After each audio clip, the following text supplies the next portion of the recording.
почнемо з того, що ви праві на 100%. Ця інформація була відома і раніше. Перша інформація про штурм командного центру Залужного розповів в мене в ефірі генерал-майор запасу Сергій Кривонос. А історію з тим, чому зірвався наступ на Запорізькому напрямку, вперше в мене в ефірі розказав генерал-лейтенант Наєв. Тому я підтверджую, ця інформація не нова. Але вперше це підтвердив сам Залужний. І не просто підтвердив, а розказав по пунктах. Єдине, що як коректна людина і генерал, він дещо не згадав. Ну, наприклад, коли Служба безпеки України каже про те, що вони намагалися провести обшуки. Ну, давайте відверто, там не все так просто. Наприклад, була роззброєна охорона, яка була шокована, штурм всередині Києва. Скажімо так, це дійсно була такий засекречений об'єкт. Але СБУ вривається, роззброює охорону першу чергу. Далі фактично міг початися збройний конфлікт. І СБУшники бачили, що проти них стоять військовослужбовці. І роззброювали, про який стриптіз-клуб вони розповідають. Внести в ухвалу суду адресу, прізвище, телефон – це ж стара історія наших правоохоронних органів. Коли вносять для того, щоб мати офіційну підставу. І більше того, була погроза, що якщо не погодиться, навіть коли побачили Залужного, то буде штурм остаточний. Але, скажімо так, Залужний запобіг можливому кровопролиттю. Ну, а ще за декілька хвилин після цього під'їхав військовий спецназ, який, скажімо так, трохи демотивував представників СБУ продовжувати процес штурму командного пункту. Найгірше в цій ситуації, що на путі дійсно знаходились британські офіцери, а також співробітники НАТО, які все це спостерігали і були шоковані. По окремій домовленості це не говорили тоді, взагалі не розповсюджували цю інформацію, тому що важливо було фактично не показувати, що відбувається між президентом і головкомом воюючої країни. Що головкома фактично намагалися затримати і провести отакі дії.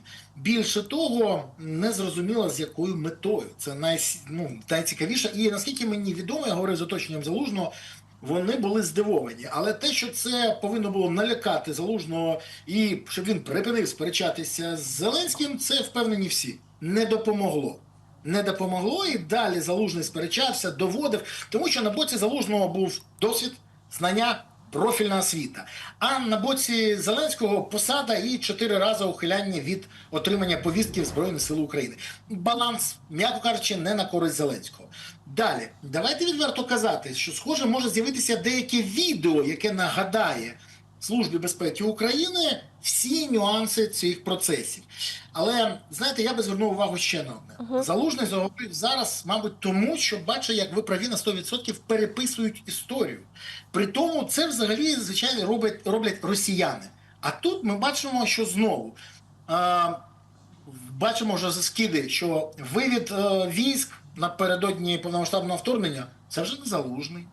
Та операція – це не Залужний, ця операція – не Залужний, планування – не Залужний, це все не Залужний. Намагання викреслити його вимусило, мабуть, його почати говорити. І, до речі, це не єдина, наскільки мені відома стаття, яка незабаром з'явиться. Бо щось мені підказує, що найближчим часом ми можемо побачити, наприклад, спогади Валерія Федоровича про вимушену його самодіяльність з наказом, який змінив указ про використання ЗСУ за 2 дні до вторгнення і дозволив вивести з ППД, з постійних пунктів дислокації, підрозділи, і це врятувало, наприклад, Київ, це врятувало Харків, це багато чого врятувало. І, до речі, можна розповісти про те, як Зеленський волав на ставці, що не можна виводити війська, в Олешки ставити бригади, тому що це буде паніка і долар по 100. Це, до речі, слышали і можуть підтвердити більше, ніж десяток людей. Тому є багато що розповісти. А ще можна розповісти про те, як через дзвінок в Офіс Президента, про це теж розповідали в мене в ефірі ті люди, які були, дзвінок з Офісу Президента на телефон Залужному. Він знаходився тоді на командному пункті в Запорізькій області і керував особисто звідти наступом. 30 секунд тривала ця розмова, після чого прилетіла ракета. тільки випадково, ну я не знаю, як там співбігу обставин врятував Залужного від того, що його вбили. Пам'ятаєте, росіяни тоді ще писали, що вбитий Залужний або важко поранений. Він дійсно був важко поранений, це можна вже визнати. Але ще раз кажу, це історичний теж факт. Так от, все це може призвести до того, що багато хто з тих, хто хотів би забути це, ну, вимушений буде пригадати і припинити переписувати історію. Але, знаєте, ще один момент, який я хочу звернути увагу. В статті чітко прописано, що в черговий раз Залужний нагадує, що під час війни з Росією треба думати про національні інтереси і єдність, а не про вибори і жити рейтингами. До речі, у мене ще з'явилося одне запитання з приводу наступу на Запоріжжя. Це розповідав генерал-лейтенант Наєв. Він пояснював, як так сталося, що перекинули окремі підрозділи Сирському, розпорошені були сили. Це зробив Зеленський. Це було його особисте рішення як Верховного Головнокомандуюча. І він проігнорував всі поради, як представників НАТО, так і представників Генштабу. До речі, представники НАТО підтвердили цю інформацію Associated Press. Так. Вони провели, даруйте, що я прокоментую. А от після цієї статті, от єдине запитання, після цієї статті в мене тільки одне запитання. Штурм командного центру, зняття головкому відбулися тому, що Залужний поламав росіянам плани, тому що заважав взяти Київ за 3 дні і заважав перемогти, бо коли його зняли, ситуація на фронті кардинально змінилася. І тоді запитання, хто запропонував ці ідеї, ці рішення, і в інтересах якої країни все це було? Пане Бориславе, так, я підтверджую, що насправді багато фактів Associated Press насправді провели верифікацію, і в той чи інший спосіб вони отримали підтвердження. Ні, є ще якісь моменти, тому що той же ж таки Пол Манафорт, про якого розповідав Залужний в інтерв'ю, що начебто він... Не хочу казати нічого. Та. Ну він просто не взяв трубку від Associated Press, тому поки що ми не знаємо, насправді, що би міг сказати Пол Манафорт. Але в більшості випадків підтвердження відбулося, верифікація. Ну, не лише слова Зеленського, даруйте, Залужного, але верифікацію провели журналісти. Але в мене запитання. Ми ж розуміємо, наскільки часто атакують Залужного. От у мене запитання.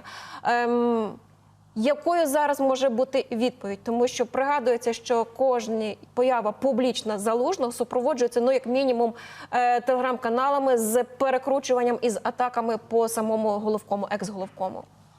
З вирогідністю 99% знову відкриють свою пастку або пельку Іванов, Петров і Золкін. А інша комарілія російських, обмовка російських, дійсно, зросійщених пропагандонів Банкової. Більше того, давайте відверто казати, скоріш за все буде знову бруд литися з анонімних джерел, з каналів, телеграм-каналів, які афільовані до Офісу Президента. І ще один момент. Мені тут злі язики з Банкової підказують, що можуть зняти Залужного з посади посла в Британії. Не буду здивований, тому що в Офісі Президента цікавляться виключно особистими інтересами Зеленського, а не інтересами держави. Ну, що я можу сказати? Це їх вибір. Але, на жаль, як завжди, вони ставлять на кон інтереси країни. Що було після зняття Залужного, ми теж бачили. Пане Бориславе, окей, може бути відставка, але пригадується, що коли відправили відставку Валерія Залужного, теж таке «Дзеркало тижня» писало, що на Банковій розглядали варіант кримінального переслідування Залужного. Я зараз не про фактаж, а про те, що це можуть бути справи просто притягнуті за вуха. Може в цій історії паралельно, до прикладу, ще початися кримінальний процес, кримінальні претензії до Залужного і закиди, ну, знову ж таки, хто ж розмінував Чонгару, умовно кажучи? Ну, хто розмінував Чонгар, вся Україна знає дуже добре, тому що всі але пам'ятають, як пані Верещук з паном Єрмаком це анонсували. Тому тут без запитань. Питання в іншому. Чи може бути кримінальне переслідування? Я хочу нагадати, що у ДБР є декілька справ, які сфальсифіковані проти генерала Залужного, генерала-лейтенанта Наєва та інших генералів з метою дискредитації військовослужбовців і намаганням перекласти свою провину на плечі військових. Це перше. Друге, і це теж не треба забувати, ми вже це спостерігали. Всі ж пам'ятають історію, що для того, щоб не проводилась спецоперація Мідас, в рамках Міндічгейту, а також щоб не розслідувались дії народного депутата Кісєля від «Слуги народу». Ну, це той Кісєль, на якого переписав Зеленський свій дім, який дуже близький до Шафіра. Так от, сфальсифікували справи, і детективів НАБУ Магомед Расулова і Гусарова відправили по сфальсифікованим справам за грати в СІЗО. Більше того, вже завдяки зараз засіданню над Голущенко, судовому засіданню в справі Голущенко, ми дізналися, що заступник міністра юстиції повідомляє Галущенку, що буде камера навмисно поганими умовами і поганими сусідами. І говорить про те, що влада фактично зловживає своїм положенням і використовує свої повноваження для скоєння злочинів. То чи може таке ж саме статися по відношенню до Залужного? 100%. Я не буду здивований, якщо вони взагалі вигадають якусь справу, згідно якій буде, що це Залужний вбив Кеннеді і спровокував напад Путіна на Україну. Не буду здивований, бо межі їх непорядності не існує. Пане Бориславе, але одне запитання я хочу все ж таки вам поставити, тому що пригадується, коли вже відправили у відставку Залужного, була нагорода і її вручав особисто Зеленський, і Валерій Залужний дякував за цю нагороду. От як це кореспондується з тим, що насправді були непрості стосунки між ними, що було втручання, були спроби тиску, намагання тиску, тобто одним словом, умовно кажучи, тобою намагалися керувати. Знаєте, колись, як кажуть, для чого ви мене наймаєте менеджером, щоб розповідати, що я маю робити, даруйте, ось так сформулюю. Дивіться, коли мене в минулому скликанні на мене тисла влада по повній, і це відбувалося, що ця влада, що попередня, це не важливо. Але при цьому мене обирали головою ТСК як найнезалежнішого, який був в Верховній Раді. На це погоджувалась одночасно і опозиція, і коаліція. Це якраз показує, що я назавжди на боці реальності і істини, а не на чомусь іншому. Так от, я сприймав це як, визначення моїх, скажімо, знань, розумінь, досвіду і компетенцій. Залужний сприйняв це як визначення його визнання його досягнень.